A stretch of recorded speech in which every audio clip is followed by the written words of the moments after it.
মাহফুজুর রহমান ভাই আমাদের মাঝে উপস্থিত হয়েছেন। ঢাকা মহানগর উত্তরের কেন্দ্রীয় মজলিস শূরা সদস্য, ঢাকা মহানগর উত্তরের সম্মানিত সহকারী সেক্রেটারি জননেতা জনাব নাজিম উদ্দিন মোল্লা ভাই। আমরা সম্মানিত মেহমানবৃন্দকে আন্তরিক ধন্যবাদ এবং মুবারকবাদ জানাচ্ছি। আজকে এই মহান স্বাধীনতা দিবস উপলক্ষে খাবার বিতরণ কর্মসূচি পালিত হবে।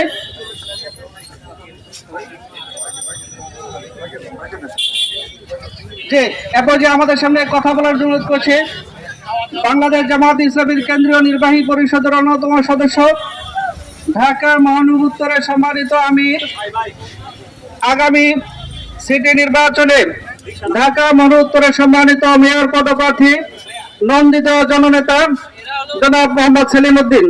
এ পর্যায়ে বক্তব্য রাখছেন জনাব মোহাম্মদ সেলিম উদ্দিন ভাই।